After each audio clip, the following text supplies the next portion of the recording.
السلام علیکم۔ تمام ویڈیو اپڈیٹس کے لیے میرے چینل کو سبسکرائب کر کے بیل نوٹیفیکیشن آن کر دیں۔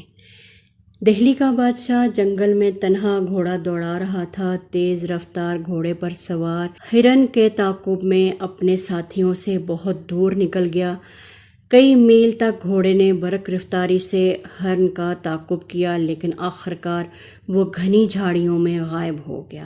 سخت گرمی کا زمانہ تھا، دوپہر کا وقت تھا۔ گرم ہوا سے جسم جھلس رہا تھا، پیاس کی شدت سے ہونٹ خشک تھے اور حلق میں کانٹے چبھ رہے تھے۔ شاہ جہان نے گھوڑا روک کر جسم سے پسینہ صاف کیا اور سوچنے لگا، پانی کی تلاش میں کدھر جایا جائے۔ گھوڑا بھی گرمی کی شدت سے ہانپ رہا تھا۔ کئی میل چلنے کے بعد کسی بستی کے آثار نظر نہ آئے، البتہ بہت دور کچھ جانور چرتے نظر آ رہے تھے اور بانسری کی آواز بھی تیز جھونکوں کے ساتھ محسوس ہوئی۔ بادشاہ نے اسی سمت اپنے گھوڑے کی باگ موڑ دی۔ چند میل چلنے کے بعد وہ جانوروں کے قریب پہنچے۔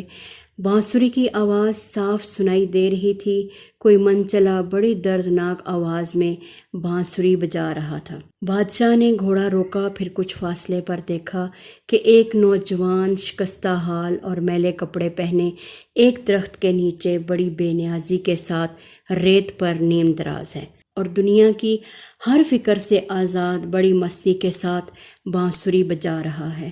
بادشاہ دیر تک اسے دیکھتا رہا۔ کیا اس جنگل کا بادشاہ یہی شکستہ حال نوجوان ہے؟ شاہ جہان نے سوچا۔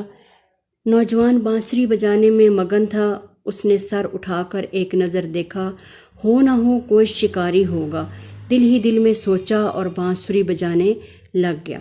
بادشاہ اس کے قریب پہنچا اور پوچھا، میاں صاحبزادے، یہاں کہیں پینے کے لیے پانی بھی مل جائے گا؟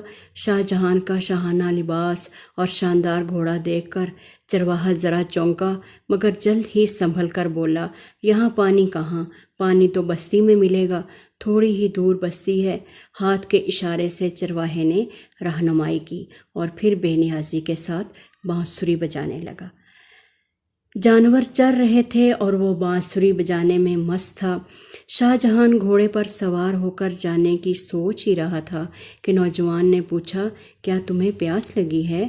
ہاں بھائی، پیاس سے برا حال ہے، شاہ جہان نے اس سے عاجزی سے کہا، اور گویا آج چرواہا ہی بادشاہ ہو۔ چرواہا اٹھا اور درخت کی جڑ میں رکھا ہوا میلا کچیلا برتن اٹھا لایا۔ تو یہ پانی لو، اس میں پانی ہے۔ شاہ جہان نے بے قراری کے ساتھ پانی اپنے حلق میں انڈیل لیا۔ پیاس کی شدت سے شاہ جہان بخلا گیا تھا۔ پانی تو اس نے پہلے بھی پیا تھا، لیکن آج تو اسے ایسا محسوس ہوا کہ شاید ایسی نعمت اسے کبھی نہ ملی ہو۔ وہ احسان مندی اور پیار کی نظروں سے چرواہے کو دیکھتے ہوئے بولا، میاں صاحبزادے، تم کہاں رہتے ہو؟ اسی بستی میں رہتا ہوں، چند میل دور اسی بستی کی طرف اشارہ کرتے ہوئے چرواہے نے بتایا۔ تم کبھی شہر بھی گئے ہو؟ شاہ جہان نے پوچھا۔ کیا تم شہر میں رہتے ہو؟ دہلی میں لال قلعہ ہے نا، وہاں ایک بہت بڑی مسجد ہے اور وہ ہمارے بادشاہ نے بنوائی ہے۔ کیا تم وہیں رہتے ہو؟ میں ایک بار باپ کے ساتھ وہاں گیا تھا، چرواہے نے جواب دیتے ہوئے کہا۔ تم کل وہاں آ جانا، لال قلعہ میں، اور دیکھو کوئی چیز لاؤ، میں تمہیں کچھ لکھ کر دے دوں۔ بادشاہ نے انعام سے نوازنا چاہا۔ کیا تم لال قلعہ میں رہتے ہو؟ تب تو تم نے شاہ جہان بادشاہ کو ضرور دیکھا ہوگا۔ چرواہے نے حیرت سے شاہ جہاں کو دیکھتے ہوئے کہا۔ میں ہی شاہ جہاں ہوں، بادشاہ نے جواب دیا۔ تم بادشاہ ہو، ہمارے بادشاہ؟ حیرت سے چرواہے نے بادشاہ کو دیکھا اور دیکھتا ہی رہ گیا۔ اسے یقین نہیں آ رہا تھا کہ وہ واقعی شاہ جہاں کو دیکھ رہا ہے۔ آج چرواہا اپنے بادشاہ سے بات کر رہا تھا، اسے اپنی قسمت پر رشک آ رہا تھا۔ آج بادشاہ اس کا مہمان تھا، مگر وہ ڈر رہا تھا۔ اس نے شاہ جہاں کو بڑی بے روحی سے جواب دیا تھا۔ وہ کچھ سوچ میں پڑ گیا۔ بادشاہ نے اس کا سکوت توڑتے ہوئے کہا، تم ہمارے پاس آنا، ہم تمہیں انعامات دیں گے۔ دیکھو پیڑ کی چھال اٹھا لاؤ، اور بادشاہ نے پیڑ کی چھال پر کوئلے سے کچھ لکھ کر اس کو دے دیا۔ تم یہ لے کر لال قلعہ میں آنا، میں تمہارا انتظار کروں گا۔ اور شاہ جہاں وہاں سے لوٹ آیا۔ کئی دن گزر گئے۔ شاہ جہاں میزبان کا بے چینی سے انتظار کر رہا تھا۔ وہ سوچ رہا تھا میں اپنے میزبان کو انعام دے کر مالا مال کر دوں گا۔ جمعہ کا دن تھا۔ بادشاہ جمعے کی نماز پڑھنے کے لیے جامع مسجد جا چکا تھا۔ لال قلعہ میں کئی روز سے چرواہے کا انتظار تھا۔ آج دوپہر کے وقت چرواہا قلعے کے پھاٹک پر پیڑ کی چھال لیے ہوئے پہنچا تو قلعے کے محافظوں نے اسے ہاتھوں ہاتھ لیا اور اسے اسی وقت شاہ جہاں کی خدمت میں جامع مسجد میں بھجوا دیا۔ چرواہا ڈرتا سہمتا جامع مسجد کے اندر داخل ہوا۔ جمعہ کی نماز ہو چکی تھی، لوگ جا چکے تھے، کچھ جا رہے تھے۔ بادشاہ کے درباری جامع مسجد میں موجود تھے۔ سپاہی چرواہے کو کچھ درباریوں کے حوالے کر کے واپس ہو گئے۔ چرواہے نے پوچھا، بادشاہ کہاں ہیں؟ دیکھو وہ محراب کے قریب بیٹھے ہیں، وہی بادشاہ ہیں۔ درباریوں نے ایک شخص کی طرف اشارہ کرتے ہوئے بتایا۔ شاہ جہاں اس وقت بڑی عاجزی اور بڑی لجاجت سے دعا مانگ رہا تھا۔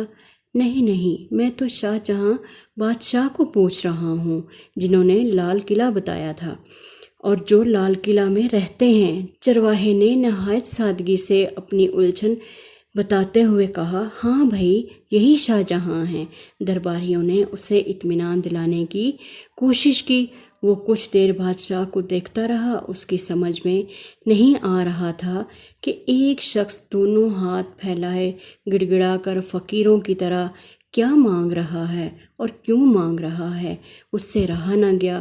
اس نے پوچھا، یہ بادشاہ کیا مانگ رہے ہیں اور کس سے مانگ رہے ہیں؟ لال قلعہ والے بادشاہ ہیں۔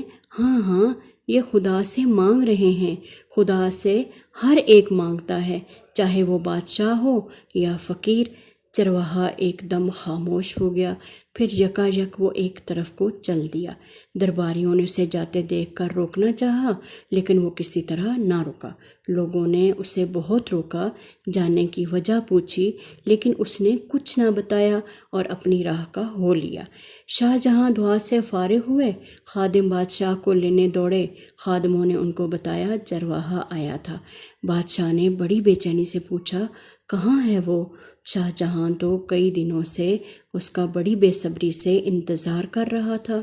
لوگوں نے بتایا کہ وہ واپس چلا گیا ہے، ہم نے اسے بہت روکا لیکن وہ رکا نہیں۔ بادشاہ نے اسی وقت کچھ لوگوں کو گھوڑے پر دوڑایا۔ تھوڑی ہی دیر کے بعد وہ لوگ اس نوجوان کو لے کر واپس آ گئے۔ بادشاہ نے عزت کے ساتھ نوجوان چرواہے کو اپنے پاس بٹھایا۔ دیر تک اس کی خاطر تواضع کرتے رہے، لیکن چرواہا جیسے ہر عزت و اکرام سے بے نیاز تھا۔ شاہ جہاں نے اس سے پوچھا، میاں تم مجھ سے ملنے آئے اور پھر ملے بغیر ہی واپس ہو گئے، آخر کیوں؟ وہ خاموش رہا۔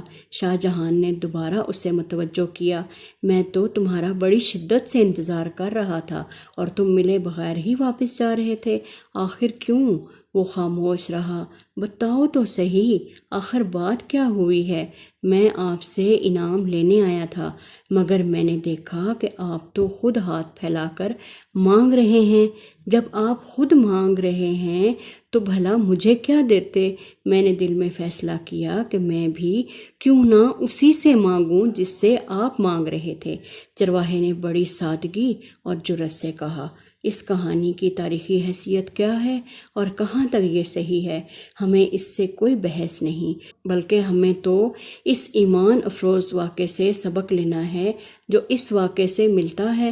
اگر یہ واقعہ من گھڑت ہے تو بھی یہ حقیقت ہے کہ چرواہے کی زبانی ایسی تعلیم دی گئی ہے جس پر جتنا غور کریں گے ایمان و یقین میں اضافہ ہی محسوس ہوگا۔ تو یقیناً ہمیں اللہ سے ہی مانگنا چاہیے، اللہ کی طرف ہی اپنی توجہ رکھنی چاہیے۔ ہمیں ہر لمحہ اپنی ہر ضرورت کو اللہ کی طرف ہی منسوب کرنا ہے اور اللہ سے مانگنا ہے اور پھر مانگنا ہے، کیونکہ وہی مشکل کشا ہے اور وہی ہماری ضرورتوں کو پورا کرنے والا ہے۔ جزاک اللہ خیر. اللہ اللہ اللہ اللہ اللہ